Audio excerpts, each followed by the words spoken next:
कर्मचारीले पनि राज्यको आदेशहरूलाई निर्देशनहरूलाई ग्रहण गर्नुपर्छ, बुझ्नुपर्छ। र अर्को तर्फ उद्योग व्यवसायहरूले उठाइरहेका जिज्ञासाहरू के हो त, ती सन्दर्भमा पनि सम्बन्धित संस्थाले त्यसका बारेमा पनि हल गर्नुपर्छ। उहाँहरूले विद्युतको महसुल प्रयोगको प्रमाण खोजिरहँदाखेरि त्यो बारेमा के हो भन्ने कुरा, दायित्व बुझ्ने के हो भन्ने कुरा, किनभने विद्युत प्राधिकरण भनेको सरकारकै एउटा एजेन्सी हो, त्यो सरकार हो नि। एउटा व्यवसायहरूले सरकारसँग सोध्यो, सरकारसँग माग गर्यो, हामीले प्रयोग गरेको बिजुलीको चाहिँ महसुल त्यसको प्रमाण देऊ भन्दै गर्दा त्यो के हो त्यसका बारेमा बुझेर अगाडि बढ भन्ने त्यो राज्यको दायित्व हो। तर राज्यका अङ्गहरूले सरकारसँग समन्वय गरेर नै काम गर्नुपर्छ। व्यवसायहरू पनि नेपाली हुन्, यही देशमा कर तिरेर यही देशका नागरिकलाई रोजगारी दिएर उहाँहरू काम गरिरहेका अवस्थामा उहाँहरूलाई निरुत्साहित होइन, आरोपित होइन, अपराधी जस्तो गरेर होइन, सहकार र समन्वय गरेर अगाडि बढ्नु यसमा उपयुक्त हुन्छ। र एक शब्दमा भन्दा प्रयोग गरेका बिजुलीको पैसा नतिर्ने भन्ने कुरा कसैलाई छुट हुन सक्दैन। कसैले पनि त्यसमा उन्मुक्ति दिनुपर्छ, न सरकारले भन्छ न अरू कसैले भन्छ। यो सडकको मसलाको विषय नै होइन। सडकको मसलाको विषय आज जबरजस्ती एजेन्डा सबै सकिसकेपछि विद्युत प्राधिकरणलाई ब्यानर बनाएर, त्यहाँका एकजना कोही कर्मचारीलाई ब्यानर बनाएर आन्दोलनको विषय बनाउन जे खोजिरहेछ, यस मार्फत राजनीतिक दाउपेचको जे प्रयत्न गरिरहेछ, यो कुरा राम्रो होइन। यस्तो कुरालाई हामीले ठिक गर्यौँ भनेर भन्न सक्दैनौँ। सारमा लिनुपर्ने बिजुली प्रयोग बापतको महसुल कति हो प्रमाण उनीहरूले मागिरहेको छ भने विद्युत प्राधिकरणले प्रमाण दियोस्। उसले बिजुली प्रयोग गरे बापतको महसुल तिर्दिन भन्न पाउँदैन, तिर्नुपर्छ। यो कानुनी व्यवस्था हो।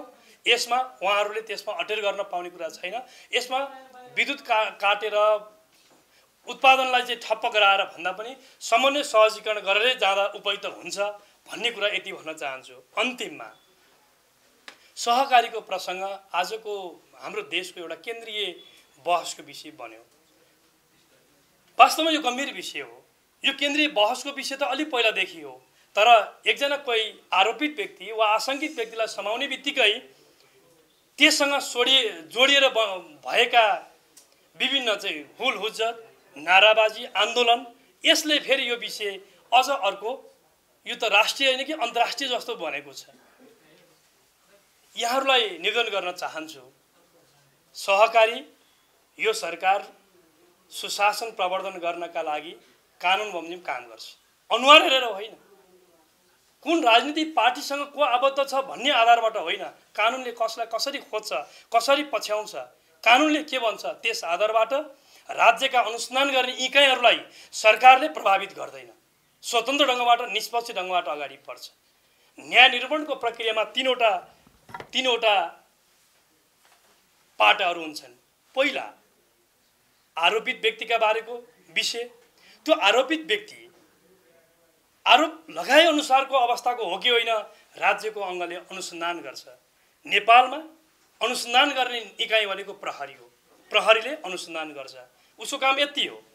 यो दुनियाँमा नेपाल यस्तो एउटा फौजदारी न्याय प्रणाली अभ्यास भएका देशहरू तपाईँ हेर्नुभयो भने नेपालको फौजदारी न्याय प्रणालीको यति एउटा उत्कृष्ट नमुना भएको देश हो, बलियो प्रणाली छ।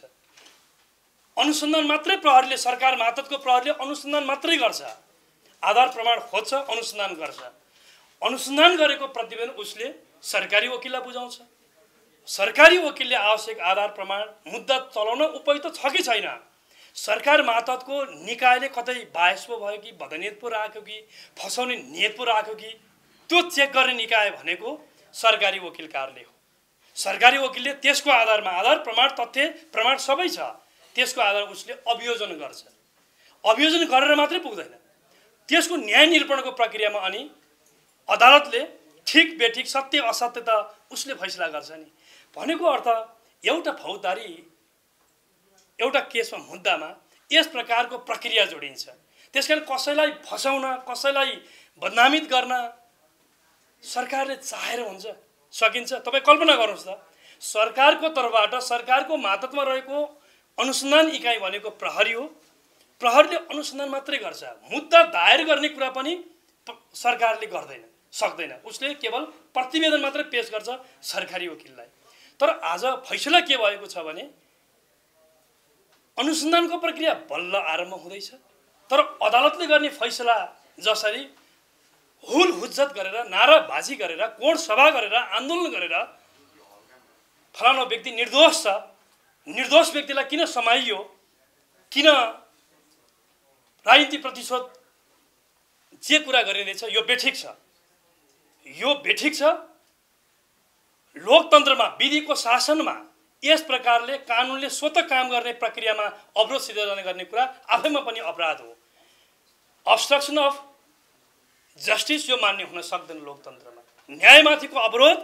आज एकजना आरोपित व्यक्ति रविजी हो, उहाँ सांसद, उहाँ पूर्व गृहमन्त्री। वास्तवमा उहाँले त सहज ढङ्गले पूर्व एउटा चाहिँ यति धेरै महत्त्वपूर्ण सार्वजनिक जिम्मेवारीमा रहेको व्यक्तिले अनुसन्धानको प्रक्रियामा, किन राजसभाको ब्यानर त हामीलाई थाहा छ नि, राजसभाले भनेको के हो भने मूलधारका यी राजनीतिहरू पार्टीहरू एमाले, काङ्ग्रेस, माओवादी अरूभन्दा हामी पृथक हौँ यही भन्नुभएको होइन। अस्तिको उहाँहरूको चाहिँ 21 सिट प्राप्त गरेको यही ब्यानरले होइन। तर उहाँहरू के भन्नुहुन्छ, विधिको शासन मान्छु भन्नुहुन्छ। तर खबरदार रवि लामिछानेलाई समाउनु, गिरफ्तार गर्न, अनुसन्धान गर्न पाउँदैन भन्नुहुन्छ। यही हो विधिको शासन भनेको। अदालतलाई मान्छु भन्नुहुन्छ, तर अदालतले फैसला गर्नु पूर्वै, अदालती प्रक्रियामा प्रवेश गर्नु पूर्वै अदालतको आदेशबाट न्याय निर्माणको एउटा पाटो छ। अहिले त उहाँ अदालतकै आदेशबाट प्रहरीले अनुसन्धानमा समाइएको हो नि। अनुमति त अदालतसँग प्रहरीले मागेको हो नि। अदालतको आदेशबाट, अनुमतिबाट प्रहरीले समाएको विषयलाई समेत एकातिर अदालत मान्छ भन्नुहुन्छ, अर्कोतर्फ अदालतले गरेको आदेश, अदालतको क्षेत्राधिकारभित्र प्रवेश गरेको विषयलाई खबरदार भनेर ल मेकरहरू, कानुन निर्माता सांसदहरूले कोण सभामा के भाषण गर्दै हुनुहुन्छ। आन्दोलनको स्वरूप पनि हिजो एमाले, काङ्ग्रेस, माओवादीहरूले गरेको भन्दा पृथक गर्छौ भनेको होइन उहाँहरूले। हेर्नुहोस् त उहाँहरूले के गर्दै हुनुहुन्छ। देशको सम्मानित व्यक्ति, राष्ट्रको प्रधानमन्त्रीको पुतला बोकेर यस प्रकारको घाटसम्म शङ्ख बजाउँदै योभन्दा ठुलो मजाक, योभन्दा ठुलो चाहिँ अशिष्ट, असामाजिक, अमानवीय केही कुरा हुन्छ। उहाँहरू के गर्न खोज्दै हुनुहुन्छ।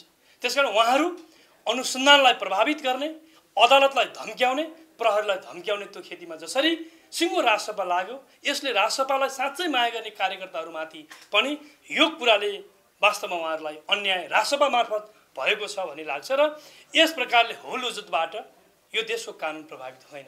कानुन सबैका लागि समान हो। अहिलेको सरकारसँग यो जोडेर धेरै हेर्नु पनि पर्दैन। उहाँहरूले सम्मान्य प्रधानमन्त्रीका नामै किटेर रवि मान्यजीले भन्नुभयो,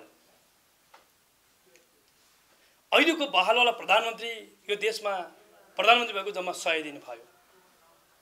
योभन्दा 18 महिना अगाडि प्रचण्डज्यू यो देशको प्रधानमन्त्री हुनुहुन्थ्यो। 80 साल माघमै उहाँको बारेमा पोखरामा, कास्की जिल्लामा त्यहाँको प्रहरी कार्यालयमा एउटा उजुरी परेको थियो, किटानी जाहेर परेको रहेछ। पछि यी विषयहरू संसदको राज्य व्यवस्था समितिमा आयो। क्रमशः विषयवस्तुहरू हाउसमा उठे। हाउसमा उठेपछि हाउसमा यो विषय आन्दोलनको विषय भयो। उदय मान्यज्यू यहीँ हुनुहुन्छ, हामी यहीँ छौँ। त्यति बेला हामी प्रतिपक्षमा थियौँ। प्रचण्डज्यू सरकारको नेतृत्वमा हुनुहुन्थ्यो। आयोग बन्यो। एकातिर किटानी जाहेर छ, अर्कोतिर संसदको एउटा विशेष छानबिन समिति बन्यो। त्यो समितिको समेत रेफरेन्सको आधारमा, सिफारिसको आधारमा, पहिलेको किटानी जाहेरीका आधारमा समेत कयौँ मानिसहरू अनुसन्धानमा प्रक्रियामा पर्नुभएको छ।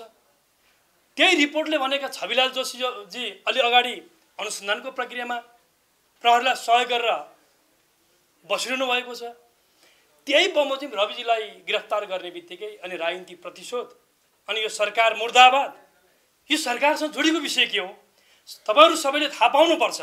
जुन दिन संसदको बैठकबाट संसदले बनाएको विशेष छानबिन समितिले प्रतिवेदन पेश गर्यो, त्यो दिनको बैठकमा रविजीका पार्टीका सांसदहरूलाई सोध्नुस्, उहाँहरू त्यो बैठकमा हुनुहुन्थ्यो कि हुनुहुन्थेन? हुनुहुन्थ्यो। स्वयं रविजी पनि हुनुहुन्थ्यो। त्यो दिनको बैठकमा हामी सबैले त्यो प्रतिवेदनलाई सर्वसम्मतिलाई एक्नोलेज गरेको हो कि होइन? एक्नोलेज गरेको। हामी सबैले कसैको विरोध त्यहाँ रहेन, खबरदारी रहेन प्रतिवेदन उप। अनि हामी सबै राजसभाका सभापतिजी मान्य रविजी सहित राजसभाका 21 जना सांसद समेत उपस्थित भएको त्यो बैठकको चेयर गरिरहनु भएका सम्मान्य सभामुख महोदयले संसदको त्यो गरिमामय बैठकमा प्राप्त गरेको त्यो प्रतिवेदनलाई जस्ताको तस्तै, शब्द सुन्नु, जस्ताको तस्तै दोषीहरू नउम्किउन्, कानुन बमोजिम कारबाही गरून्, पीडितहरूले न्याय पाउन्, डुबेका बचतहरू फिर्ता हुन्, यस हिसाबको लिखित निर्देशन रुलिङ त्यसै दिन त्यही बैठकबाट भयो। अनि रवि लामिछानेजीले ताली ठोक्नु भएको होइन, टेबल ठटाउनु भएको होइन समर्थनमा। त्यही प्रतिवेदन कानुन गर्नका लागि छविलाल जोशीजी अनुसन्धानको प्रक्रियामा हुँदाखेरि त्यो राजनीतिक पूर्वाग्रह भएन। अनि अहिलेको विषय राजनीतिक पूर्वाग्रह कसरी भयो मलाई भनिदिनुहोस्। के यो देशमा राजसभा भए बापत, राजसभाका सांसदहरू भए बापत, वा राजसभा मार्फत सांसद भएर अरू अलिअलि माथिल्लो माथिल्लो पदमा पुगे पनि बापत के कानुनले काम गर्न पाउँदैन भन्ने हो?